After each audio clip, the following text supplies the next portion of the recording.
Hi friends, department ടെസ്റ്റിൻ്റെ 12ാമത്തെ എപ്പിസോഡിലേക്ക് സ്വാഗതം.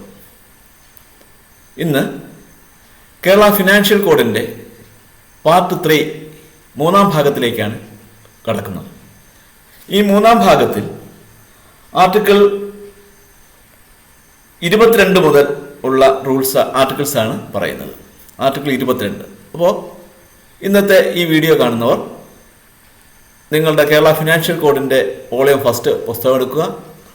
ഒപ്പം കയ്യിലൊരു പെൻസിൽ കൂടെ കരുതിയിരിക്കുക. ആർട്ടിക്കിൾ 22 എടുക്കുക. ആർട്ടിക്കിൾ 22ൽ പ്രധാനമായിട്ട് പറയുന്നത് റെന്റ് ഓഫ് ഹോസ്റ്റൽ വാടകകളെ കുറിച്ചാണ് ആർട്ടിക്കിൾ 22ൽ പറയുന്നത്. ഇതുവരെയും ആർട്ടിക്കിൾ 22 എന്നങ്ങനെ ചോദ്യങ്ങളൊന്നും തന്നെ വന്നിട്ടില്ല. അതുകൊണ്ട് അത് അത്ര പ്രസക്തമായ ആർട്ടിക്കിളല്ല. ആർട്ടിക്കിൾ 23ൽ നിന്ന് ഒന്ന് രണ്ട് ചോദ്യങ്ങൾ വന്നിട്ടുണ്ട്. ആർട്ടിക്കിൾ 23ല് ഫൈനുകളെ കുറിച്ചാണ് പറയുന്നത്. ഫൈനുകളെ കുറിച്ചാണ് ആർട്ടിക്കിൾ 23ൽ പറയുന്നത്. അപ്പോൾ ആർട്ടിക്കിൾ 23ലെ പ്രധാനപ്പെട്ട ഒന്ന് രണ്ട് ചോദ്യങ്ങൾ ഞാൻ നിങ്ങൾക്ക് മുന്നിൽ പറയാം. ഫസ്റ്റ് ചോദ്യം എന്ന് പറയുന്നത് the cost of powers consumed and the cost of renewing lamps, replacing bulbs and other similar items of government offices are paid from dash. Question ഇരിക്കൂടെ. The cost of powers consumed and the cost of renewing lamps, replacing bulbs and other similar items. Bulb, tube അതുപോലുള്ള electronics items രണ്ടാമത് purchase ചെയ്യുന്നതിന് വേണ്ടി എവിടെ നിന്നാണ് പൈസ എടുക്കുന്നത്? The cost of powers consumed and the cost of renewing lamps, replacing bulbs and other similar items of government officers are paid from dash. Contingent grants. Contingent grantsൽ നിന്നാണ് government ഓഫീസുകൾക്ക് ആവശ്യമായ ബൾബുകളും tube, fan അതുപോലുള്ള power consumed items വാങ്ങുന്നത് contingent ഗ്രാന്റിൽ നിന്ന്. അടുത്ത ചോദ്യം. In which form A subordinate court send monthly statement regarding the demand collection and balance of fine dash. Demand കളക്ഷനും fine ബാലൻസും ഏത് ഫോമിലാണ് സബ്മിറ്റ് എഴുതേണ്ടത് എന്നുള്ളതാണ്. In which form A subordinate court sends monthly statement regarding the demand collection and balance of fine. Form 2. Form 2ലാണ് ഇവ എഴുതേണ്ടത്. Form number 2. അടുത്ത ചോദ്യം. A written undertaking by a firm with a government officer in regard to supply of stores for government purpose defines as dash. ഒരിക്കലും വായിക്കാം. A written undertaking by a firm with a government officer in regard to supply of stores of government purposes defines as dash contract. അപ്പോൾ ഞാൻ മുന്നേ എപ്പിസോഡുകളിൽ പറഞ്ഞിട്ടുള്ളതുപോലെ ഈ വായിക്കുന്ന സെന്റൻസുകൾ നിങ്ങൾ pencil ഉപയോഗിച്ച് ഒന്ന് അടയാളപ്പെടുത്തിയിരിക്കണം പുസ്തകത്തിൽ. അത് അടയാളപ്പെടുത്തിയിട്ട് വീണ്ടും ആവർത്തിച്ച് അടുത്ത എപ്പിസോഡ് കാണുന്നത് വരെ ആവർത്തിച്ച് ആ അടയാളപ്പെടുത്തിയ ഭാഗങ്ങൾ നോക്കണം. എന്നിട്ട് പരീക്ഷയുടെ തലേ ദിവസം ഈ അടയാളപ്പെടുത്തിയത് ഒരിക്കൽ കൂടെ വായിച്ചിട്ട് വീണ്ടും മായ്ച്ചു കളയുക. അടയാളപ്പെടുത്തിയ പുസ്തകങ്ങൾ സർക്കാർ പ്രസിദ്ധീകരണങ്ങളായാൽ പോലും തന്നെ അടയാളപ്പെടുത്തിയ പുസ്തകങ്ങൾ പരീക്ഷയ്ക്ക് എഴുതാൻ അനുവദിക്കുന്നതല്ല. പ്രത്യേകം ഓർത്തിരിക്കണം. അടുത്ത് ആർട്ടിക്കിൾ 24 ആണ്. 24ലാണ് കോർട്ട് ഓഫ് ലോയെ കുറിച്ച് പറഞ്ഞത്. കോർട്ട് ഓഫ് ലോയെ കുറിച്ചാണ് ആർട്ടിക്കിൾ 24ൽ പറയുന്നത്. ക്വസ്റ്റ്യൻ എങ്ങനെയാണ്? How many remittance books should be maintained in each court? How many remittance books should be maintained in each court? കോർട്ടിൽ എത്ര റെമിറ്റൻസ് ബുക്കുകളാണ് സൂക്ഷിക്കേണ്ടത്? കോർട്ടിൽ എത്ര റെമിറ്റൻസ് ബുക്കുകൾ സൂക്ഷിക്കണം? ആൻസർ 2. 2 റെമിറ്റൻസ് ബുക്കുകളാണ് കോർട്ടിൽ സൂക്ഷിക്കേണ്ടത്. എത്ര റെമിറ്റൻസ് ബുക്ക് സൂക്ഷിക്കണം? 2 റെമിറ്റൻസ് ബുക്കുകൾ. ഓർത്ത് വെച്ചിരിക്കുക, മറന്നു പോകരുത്. ഇതൊക്കെ ഇതുപോലൊക്കെ സിമ്പിൾ ക്വസ്റ്റ്യൻസ് നിങ്ങൾ മനസ്സിൽ ഓർത്ത് വെച്ചിരുന്നാൽ മതി. പുസ്തകത്തിൽ തന്നെ കാണാതെ പഠിക്കണമെന്നൊന്നുമില്ല. വെറുതെ ഒന്ന് മറിച്ച് പോകുമ്പോൾ നിങ്ങൾക്ക് ഇതെല്ലാം ഓർമ്മയിൽ നിൽക്കും. അടുത്ത ചോദ്യം, contingency fund has been created under article dash the constitution. Contingency fund has been created under article of dash in the constitution. കോൺസ്റ്റിറ്റ്യൂഷനിലെ ഏത് ആർട്ടിക്കിളിലാണ് കണ്ടിജൻസി ഫണ്ടിനെ കുറിച്ച് പറയുന്നത്? Article 267(2) 267(2) 267 within bracket 2. Contingency fund has been created under article of 267 within bracket 2 the Constitution of India. അടുത്ത article 25, 26, 27, 28, 29, 30, 31, 32 ഇതൊന്നും അത്ര പ്രധാനപ്പെട്ട ആർട്ടിക്കിളുകളല്ല. ആർട്ടിക്കിളാണ്, പക്ഷേ പരീക്ഷയ്ക്ക് അതിൽ നിന്ന് ക്വസ്റ്റ്യൻസ് അങ്ങനെ വരാറില്ല. ഇനി ഏറ്റവും പ്രധാനം എന്ന് പറയുന്നത്, ഏറ്റവും കൂടുതൽ ക്വസ്റ്റ്യൻസ് വരാൻ സാധ്യതയുള്ളത് ആർട്ടിക്കിൾ 36 and 37 ആണ്. ആർട്ടിക്കിൾ 36 and 37 8 മാർക്കിനുള്ള ക്വസ്റ്റ്യൻസ് ലോവറിനോ ഹയറിനോ വരാൻ സാധ്യതയുണ്ട്. ഫിനാൻഷ്യൽ കോഡിൽ ലോവർ, ഹയർ, അതുപോലെ തന്നെ എക്സിക്യൂട്ടീവ് ഓഫീസേഴ്സ് ടെസ്റ്റ് ഇവയ്ക്കൊക്കെ 5-6 മാർക്കിനുള്ള ചോദ്യങ്ങൾ ഈ ഭാഗത്ത് നിന്ന് വരുന്നിട്ടുണ്ട്. ഈ ആർട്ടിക്കിൾ 35, 36, 37 എന്ന് പറയുന്നത് റീഫണ്ട്സ് ഓഫ് റവന്യൂ റീഫണ്ട്സുകളെ കുറിച്ചാണ് ഈ ആർട്ടിക്കിളുകളിൽ പറയുന്നത്. റവന്യൂ റീഫണ്ട്സിനെ കുറിച്ച് വരുന്ന ക്വസ്റ്റ്യൻസ് നിങ്ങൾ നോക്കേണ്ടത് 36, 37 എന്ന് പറയുന്ന ആർട്ടിക്കിളിലാണ്. പ്രത്യേകം ശ്രദ്ധിക്കുക.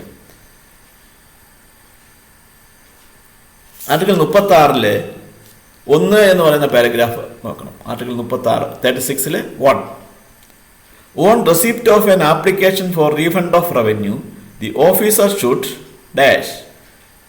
On receipt of an application for refund of revenue the officer should dash. Revenue റീഫണ്ടിന് ഒരു അപേക്ഷ കിട്ടിക്കഴിഞ്ഞാൽ എന്താണ് ഓഫീസർ ചെക്ക് ചെയ്യേണ്ടത്? Trace out the original records relations to the receipt. Trace out the original records relation to the receipt. ഈ റസീദുമായി ബന്ധപ്പെട്ട original records trace out ചെയ്യണം. അപ്പോൾ റീഫണ്ട് ഓഫ് റവന്യൂവിന് വേണ്ടി ഒരു ആപ്ലിക്കേഷൻ വന്നു കഴിഞ്ഞാൽ ആദ്യം ചെക്ക് ചെയ്യേണ്ടത് ആ റെസിപ്റ്റ്മെൻ്റെ ബന്ധപ്പെട്ട ഒറിജിനൽ റെക്കോർഡ്സ് പരിശോധിക്കേണ്ടതാണ്. ഒരിക്കലും വായിക്കാം. On receipt of an application for refund of revenue the officer should trace out the original records relations to the receipt. അടുത്ത ചോദ്യം, how the double claim of refund of revenue is guarded against. How the double claim of refund of റവന്യൂവിൻ്റെ double claim എങ്ങനെയാണ് ചെയ്യേണ്ടത് എന്നുള്ളത്. To record particulars of refund against the original receipt entry in the office record. To record particulars of refund against the original receipt entry in the office records. Office റെക്കോർഡുകളിൽ refund of റവന്യൂവിനെ കുറിച്ചുള്ള വ്യക്തമായ വിവരങ്ങൾ രേഖപ്പെടുത്തിയിരിക്കണം. അടുത്ത ചോദ്യം വരുന്നത് article 37 എന്നാണ്. ചോദ്യം ഇങ്ങനെയാണ്, an application for refund of revenue to be sanctioned as ex gratia should be rejected if it is received after dash. And question വായിക്കാം. An application for refund of revenue to be sanctioned as ex gratia should be rejected if it is received after answer 1 year from the date of credit of revenue to government. 1 year from the date of credit of revenue to government. അതായത് refund of റവന്യൂവിൻ്റെ application കൊടുത്തു കഴിഞ്ഞാൽ അത് ഏത് കണ്ടീഷനിലാണ് reject ചെയ്യുന്നത്, എപ്പോഴാണ് ഈ application reject ചെയ്യേണ്ടി വരുന്നത്? അതായത് ഈ റീഫണ്ട് റവന്യൂ ഡെപ്പോസിറ്റ് ചെയ്ത് ഗവൺമെൻറ്റിന് ഡെപ്പോസിറ്റ് ചെയ്ത് 1 വർഷം കഴിഞ്ഞിട്ടാണ് ഈ റീഫണ്ട് ഓഫ് റവന്യൂവിനുള്ള ആപ്ലിക്കേഷൻ കൊടുത്തു കഴിഞ്ഞാൽ അത് റിജക്റ്റ് ചെയ്യും. അപ്പോൾ നമുക്ക് റീഫണ്ട് ഓഫ് റവന്യൂ ആവശ്യമുണ്ട് എന്നുണ്ടെങ്കിൽ ഫണ്ട് റവന്യൂ സബ്മിറ്റ് ചെയ്തതിന് ശേഷം ഗവൺമെൻറ്റിന് ക്രെഡിറ്റ് ചെയ്തതിന് ശേഷം 1 വർഷത്തിന് മുമ്പായിട്ട് എന്നാണോ ഗവൺമെൻറ് ക്രെഡിറ്റ് ആവുന്നത് ആ തീയതി മുതൽ ഒരു വർഷം തികയുന്നതിന് മുമ്പായിട്ട് റീഫണ്ടിനുള്ള ആപ്ലിക്കേഷൻ സബ്മിറ്റ് ചെയ്തിരിക്കണം. അടുത്ത ചോദ്യം, അതും ഇത് ബേസ് ചെയ്ത് ഇതേ ചോദ്യം തന്നെ വേറെ രീതി വന്നിരിക്കുന്നു എന്നുള്ളതേ ഉള്ളൂ. The time limit for claiming refund of revenue which are made ex gratia is dash. Ex gratia ആയിട്ട് റീഫണ്ട് ഓഫ് റവന്യൂവിന് കണക്കാക്കണമെന്നുണ്ടെങ്കിൽ അത് എത്ര, അതിന്റെ കാലാവധി എന്താണ്? 1 year. Very good. The time limit for claiming refund of revenue which are made ex gratia is dash 1 year. Very good.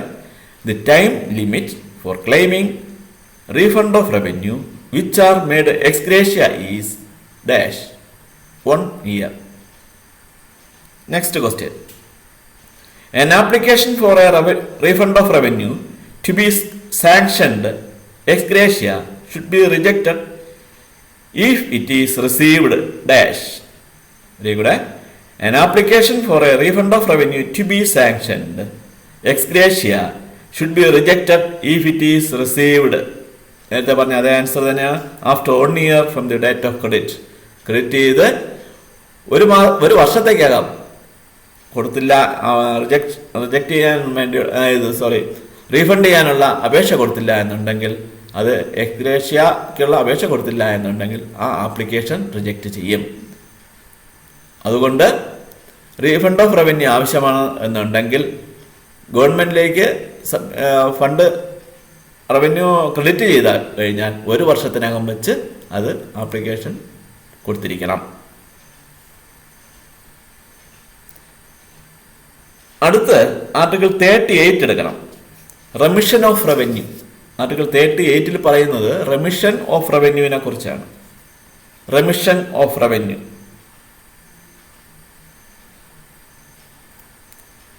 ഒരു question ഇതാണ്. Remission of revenue means. Remission of revenue means. പാരഗ്രാഫിൽ നോക്കിയാൽ കാണാം ഈ sentence. Remission of revenue means. കൃത്യമായിട്ട് പുസ്തകം നോക്കുന്നവർ ഇപ്പോൾ അതിന്റെ answer കണ്ടിരിക്കും. Remission of revenue means abandonment of claims of revenue. Abandonment of claims of revenue. Remission of revenue means abandonment of claims of revenue. അടുത്ത ചോദ്യം, dash is the amendment of claims of revenue. Dash is the amendment of claims of revenue. Claims of റവന്യൂവിന്റെ amendment എന്ന് പറയുന്നത് എന്താണ്? Remission of revenue. Remission of revenue is the amendment of claims of revenue. Remission of revenue is the abandonment of claims of revenue. അടുത്ത ഇതുപോലെ ഉള്ള ഒരു ആർട്ടിക്കിളാണ്. ഇതിൽ നിന്നും ഒരു ചോദ്യം പരീക്ഷയ്ക്ക് വന്നിട്ടുണ്ട്. Article 38A waiver of revenue. Revenue വേണ്ടെന്ന് വയ്ക്കൽ, waiver of revenue. Waiver of revenue article 38 capital A. പുസ്തകത്തിൽ അതെടുക്കുക. Remission of revenue is the abandonment of claims of revenue arising from dash. Remission of revenue is the abandonment of claims of revenue arising from dash. പല പ്രാവശ്യം പരീക്ഷയ്ക്ക് വന്നിട്ടുള്ള ചോദ്യമാണത്. ചോദ്യം കൂടെ, remission of revenue is the abandonment of claims of revenue arising from dash. Taxation laws, services rendered and land revenue. Taxation laws, services rendered and land revenue. ഈ മൂന്നെണ്ണം കൂടെ ചേർന്നതാണ് റെമിഷൻ ഓഫ് റവന്യൂ എന്ന് പറയുന്നത്. അടുത്ത ചോദ്യം, every head of department should submit annually a statement showing the waiver of revenue sanctioned during the proceeding financial year to the Accountant General on or before dash. ഒരിക്കലും പറയാം. Every head of department should submit annually a statement showing the waiver of revenue sanctioned during the preceding financial year to the Accountant General on or before dash 1st of June. June 1 തീയതിക്ക് മുമ്പായിട്ട് submit ചെയ്യണം account ജനറലിന് മുമ്പായിട്ട്. അടുത്ത question. A statement showing the waiver of revenue sanctioned during the proceeding financial year should be submitted to the Accountant General by the head of department dash. കൂടെ a statement showing the waiver of revenue sanctioned during the preceding financial year should be submitted to the Accountant General by the head of department. Head of department Accountant General waiver of revenue and statement കൊടുക്കേണ്ടത് എപ്പോഴാണ്? on or before 1st June. June 1 തീയതിയോ അതിനു മുമ്പോ ആണ് accountant ജനറലിന് head of department waiver of revenue sanctioned list കൊടുക്കേണ്ടത്. അടുത്ത question. Forsaking of recovery of the overpayment and other similar claims without exploring all possible means of recovery is called dash. Forsaking of recovery of the overpayment and other similar claims without exploring all possible means of recovery is called dash. Waiver of revenue. Answer: waiver of revenue. അടുത്തെടുക്കേണ്ടത് article 39 ആണ്. Article 39 ചോദ്യം എങ്ങനെയാണ്? It shall be the duty of the Comptroller and Auditor General of India to audit all the receipts which are payable to dash. It shall be the duty of the Comptroller and Auditor General of India to audit all receipts which are payable to dash. Answer: the Consolidated Fund of India, Consolidated Fund of State and Union Territory. ഈ മൂന്ന് സംഭവങ്ങളും audit ചെയ്യേണ്ടത് ആരാണ്? Comptroller and Auditor General ആണ്. It shall be the duty of the Comptroller and Auditor General of India to audit all receipts which are payable to the Consolidated Fund of India and the Consolidated Fund of State and Union Territory. പ്രിയ സുഹൃത്തുക്കളെ, നമ്മളിപ്പോൾ second chapter കഴിഞ്ഞു. ഇനി അടുത്ത third chapter ആണ്. അപ്പോൾ second chapter വരെയുള്ള പ്രധാനപ്പെട്ട ചോദ്യങ്ങളാണ് ഞാനിവിടെ അവതരിപ്പിച്ചത്. തേർഡ് ചാപ്റ്ററിൽ നിന്നുള്ള പ്രധാന ചോദ്യങ്ങൾ അടുത്ത എപ്പിസോഡിൽ നമുക്ക് നിങ്ങളോട് വിശദമായി സംസാരിക്കുന്നതായിരിക്കും. അപ്പോൾ ഈ ചാനൽ കണ്ടവർ ലൈക്ക് ചെയ്യുക.